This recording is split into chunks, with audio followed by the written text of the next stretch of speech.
Hello everybody and welcome back to another Destiny 2 video. In today's video, I'm going to be taking some underused or underpowered Titan exotics and updating them to round them out and bring them a little more in line with what other exotics can do. Apologies if I sound a little bit different today, I've been under the weather and my nose still hasn't cleared up yet. But before we get started, I'd like to clarify a few things. As a disclaimer, all of these exotics came about from my own experience playing Destiny 2. The exotics on today's list were chosen for one or all of the following reasons. Either A, I don't see it in the wild very often, B, I think this exotic's niche comes a bit too close to another exotic's niche, or C, I think there's just a small update we could give this exotic to make it either a little more well-rounded or a little more lethal. And as a side note, that is not to say that any of the exotics on this list are bad exotics. Every single exotic in Destiny 2 has its niche and its use cases, and players all around the world are going to figure out how to best utilize them in their builds. The goal of this video is not to overhaul the exotic entirely, but rather to add or slightly change them in order to make them perform better in their niche, or just make them a little more lethal. And as a reminder guys, I am not a game dev. I won't sit here and pretend like these ideas are going to be 100% balanced across the game.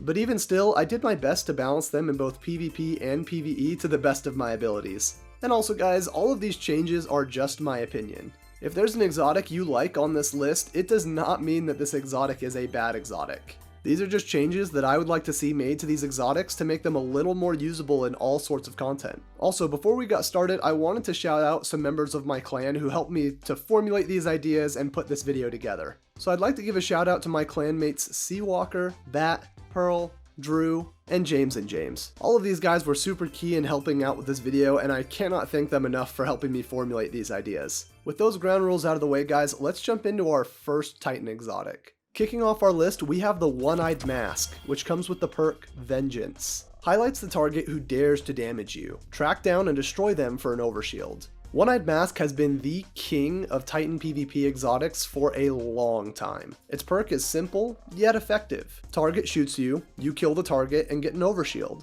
And for some clarification, that overshield is not a void overshield, it's just a subclass neutral overshield that bumps on top of your base HP. And while One-Eyed Mask is amazing in PvP, it's never really made any waves in PvE. So I'd like to change that up and round this exotic out a bit more by updating the Vengeance perk. The updated Vengeance perk reads, highlights the target who dares to damage you. Track down and destroy them for an overshield. Killing highlighted combatants grants your weapons increased damage for the duration of Vengeance.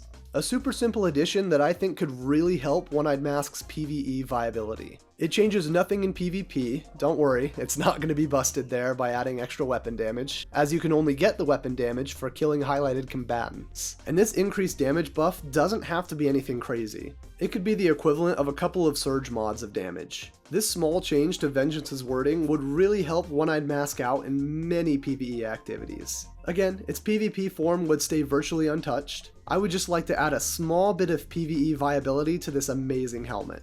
Next on our list is the Ashen Wake, which comes with the perk Bring the Heat. Fusion grenades gain increased throw speed, explode on impact, and stun unstoppable champions. Final blows with fusion grenades grant grenade energy.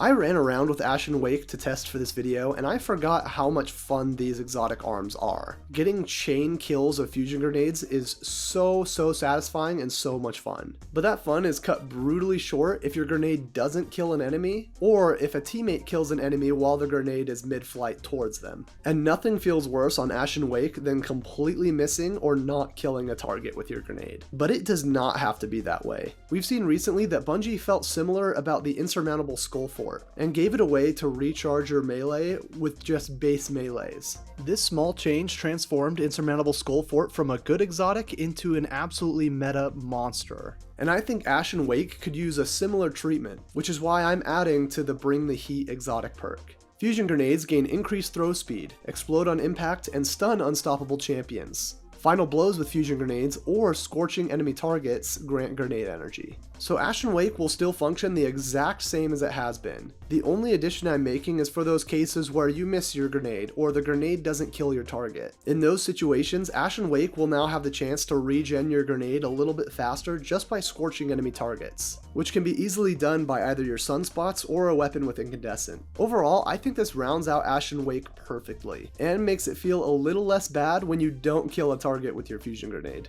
Moving on, we have the Crest of Alpha Lupi, which comes with the perk Survival Well. Generates an additional orb of power from supers and a healing pulse when Barricade is activated. Crest of Alpha Lupi is, dare I say, just a little bit boring. In a game where exotics can do so much for your kit, Crest of Alpha Lupi has always just felt a bit behind the rest. And as a side note, this does not include the class item. The class item of Crest of Alpha Lupi is still really potent with the right combinations. But similar to some of the exotics in my Warlock video, there needs to be something to set apart Crest of Alpha Lupi from its class item counterpart, as well as just make the exotic a little more interesting at base. With that in mind, I'm updating Crest of Alpha Lupi, not the class item of Alpha Lupi, with its new Survival Well perk. Generates an additional orb of power from supers and a healing pulse when Barricade is activated. Killing enemies while behind a barricade triggers additional healing pulses. Healing allies with these pulses occasionally spawns an orb of power.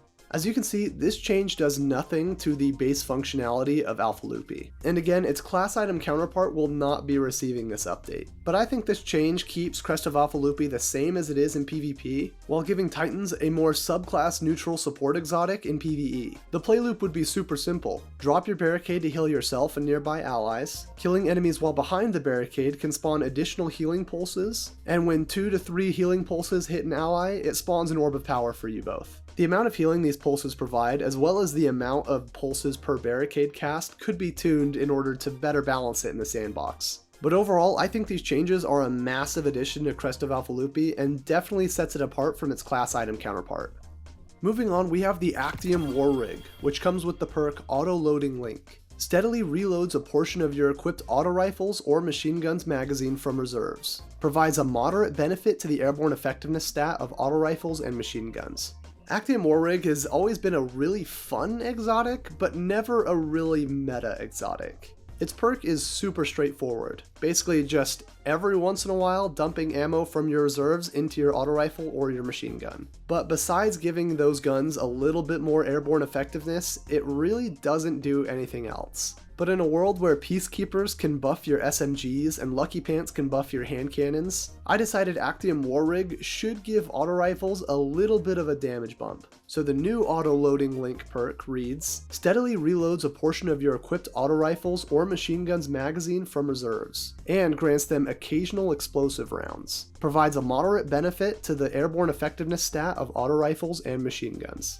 I took some inspiration for the updating of this perk from an auto rifle that really benefits from Actium War Rig. The Sweet Business auto rifle will grant itself explosive rounds on spin up, and it pairs beautifully with Actium War Rig. So I thought to myself, what if Actium could do that for every single auto rifle and machine gun in the game, granting these weapons occasional explosive rounds as a reward for holding down the trigger. And in Sweet Business's case, it would have a hidden synergy where it doubles the amount of explosive rounds that Sweet Business can pump out. I don't think this pushes Actium War Rig over the edge, but I definitely think it helps out auto rifle and machine gun damage while using Actium War Rig, and it maintains itself as a super fun exotic to use in any activity in the game. Moving on, we have the Armamentarium exotic, which comes with the perk and another thing. Gain an additional grenade charge. Grenade final blows spawn an orb of power. Armamentarium, very similar to a couple of other exotics on this list, is begging for an update to differentiate itself from its class item counterpart. Granting an additional grenade charge might have been okay in vanilla D2, but with exotics looking the way that they are, Armamentarium really doesn't do anything special for me. With all that in mind, I have really tried to boost Armamentarium's updated perk in order to really push it into the limelight and make it a lot more lethal. The updated and another thing perk reads, gain an additional grenade charge. Finishing a target or rapidly defeating targets with matching subclass damage, refills a charge, and buffs grenades with additional subclass debuffs and damage. Grenade final blows spawn an orb of power. I took a lot of my inspiration from this change from the grenade boons in the Nether activity. These boons create a special grenade upon doing a finisher that provides subclass debuffs when thrown.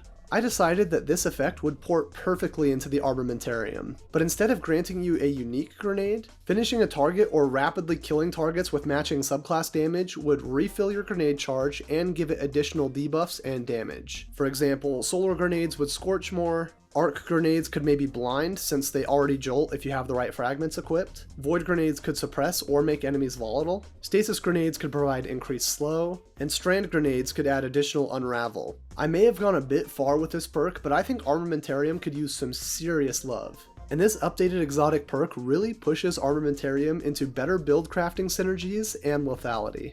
The next exotic on our list that we're going to take a look at is the Hoarfrost-Z, which comes with the perk Glacial Fortification. While you have a stasis super equipped, your barricade becomes a wall of stasis crystals that slows nearby targets when created. Standing behind this barricade will grant you and your allies increased weapon reload speed, stability, and range. While this perk is really unique and it's very cool by transforming your barricade into stasis crystals, in playtest it's not all that great. In my testing, when trying to use Hoarfrost-Z as a barricade, I would accidentally shoot my stasis crystals a lot and just completely remove the rally barricade buff it grants me. So in the end, Hoarfrost-Z becomes more of an offensive tool, pushing me to move up close to enemies, drop the stasis crystals on top of them before shattering them. And very similar to some other exotics on this list, the base version of Hoarfrost-Z does nothing to differentiate itself from the class item counterpart. All that said, I think Hoarfrost-Z's base edition could use a little bit of love, so I've added to the Glacial Fortification perk.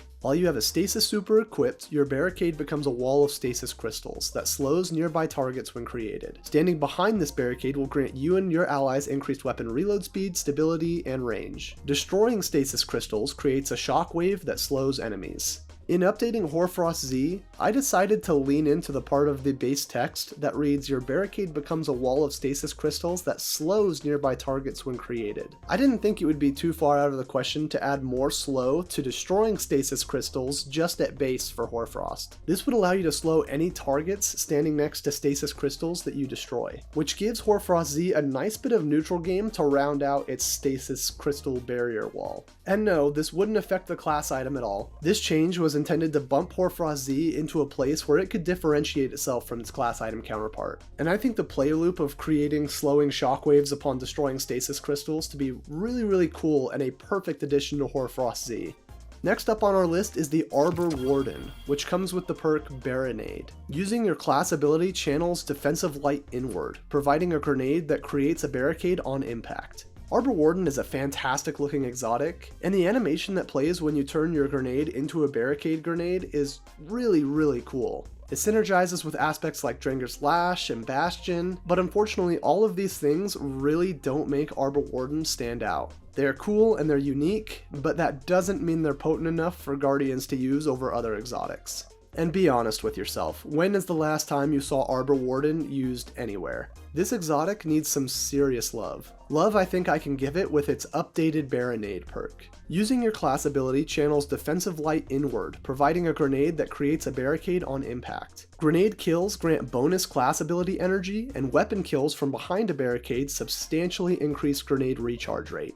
For this exotic's update, I decided to lean into both the barricade as well as the grenade aspect of this chess piece. The play loop is super simple. Use your class ability to create a barricade grenade, stand behind it and get kills. These kills will substantially increase your grenade recharge rate and allow you to throw a lot more grenades when standing behind a barricade. These grenade kills recharge your Baronade, and the cycle can continue as long as you have enemies to kill.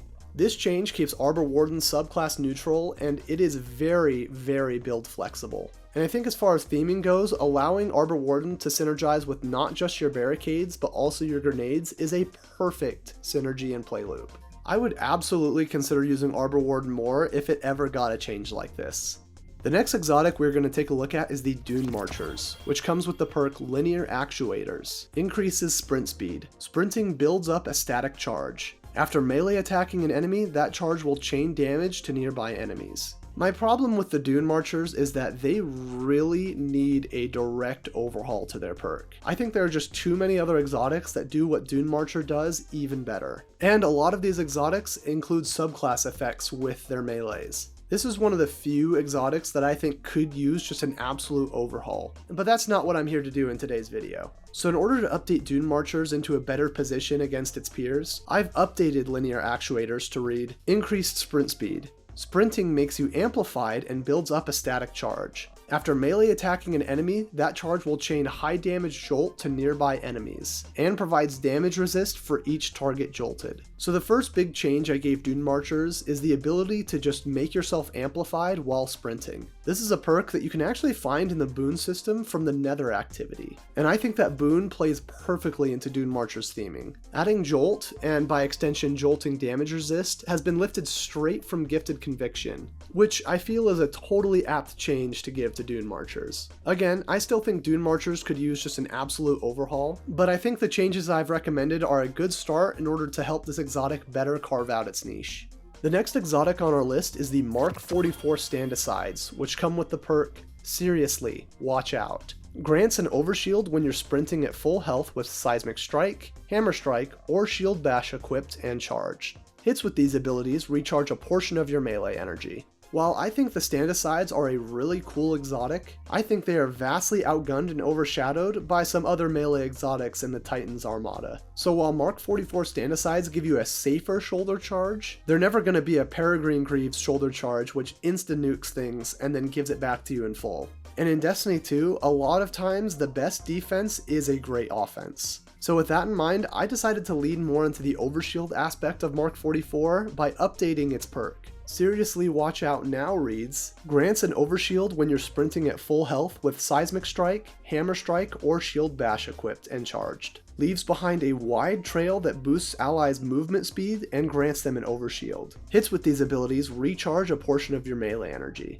I still think there's more we could add to the Stand-Asides to make them a little bit better, but this change should be a good start. For this updated perk, I actually took inspiration from Marvel Rivals when designing it. In Rivals, Captain America has an ultimate ability that creates a path behind him that allies can gain health as well as damage resist from. I think porting something like that into the Stand-Asides would be a really cool change and turn the Stand-Asides into more of a support exotic, granting your allies overshields as well as additional move speed. I still think there's more we could do for the Stand-Asides, and like the Dunemarchers, maybe a complete overhaul would be needed to help out this exotic, but I think this change could definitely help Stand-Asides become more of a support exotic and definitely carve out a little bit more of a niche for itself. Moving on to our next exotic, we have the Antaeus Wards, which come with the perk Reflective Vents. While sliding with full class ability energy, you gain a frontal shield that reflects incoming damage. After reflecting damage, your class ability energy is depleted based on the amount of damage reflected. I'll be honest with you guys, out of all of the exotics on this list, I think this one needs the most help of the bunch. Antaeus used to be a PvP staple, but Bungie kind of nerfed it into the ground, and now I do not see Antaeus Wards on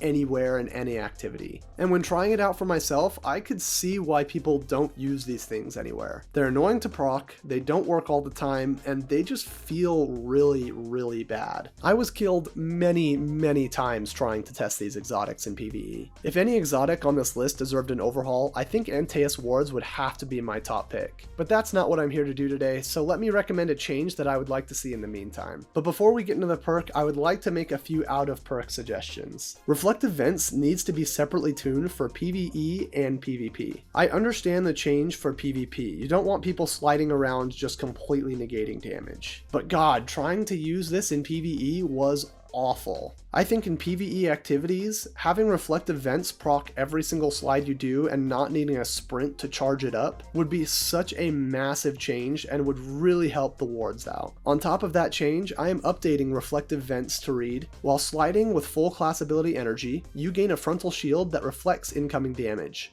After reflecting damage, your class ability energy is depleted, and a weapon buff against combatants is granted based on the amount of damage reflected. Kills while reflective vents are active grant bonus class ability energy. This updated perk again does come with the caveat that I think reflective vents as a whole needs a bit of an overhaul. In my dream world, even though this counts as a bit of an overhaul, I would love for Antaeus Wards to give you an overshield while sprinting that taunts enemies, and then sliding would discharge that energy as well as create the shield in front of you, working almost like a pseudo unbreakable. It would still use up your class ability energy, so I don't think it would be too busted, but all that to say, I think Antaeus Wards needs some serious help, as right now it's no better than just a legendary set of legs.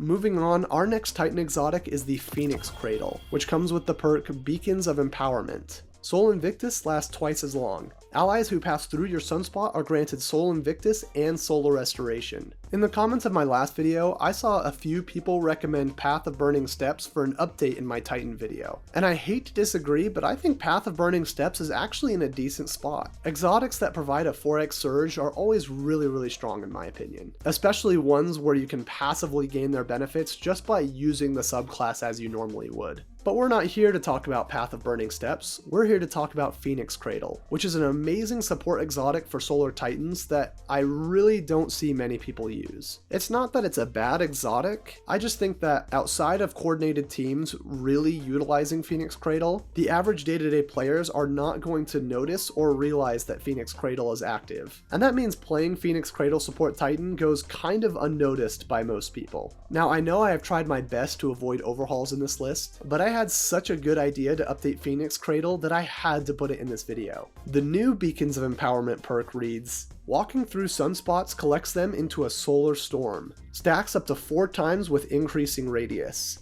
Allies who pass through your storm are granted Sol Invictus and Solar Restoration. Enemies who pass through your storm are scorched. I think this exotic pushes Phoenix Cradle well into its own niche and would make it super fun to use. This change would allow you to walk through your sunspots and collect them into a storm, which is essentially just Banner of War but solar flavored. Allies who walk in grant Sol Invictus and Solar Restoration, and enemies who come into contact with your Solar Storm are scorched. There's a number of ways to balance this exotic, but the play loop speaks for itself, and this exotic change would make Phoenix Cradle so much fun to use. After this change, Phoenix Cradle Titans can no longer go unnoticed in their support role.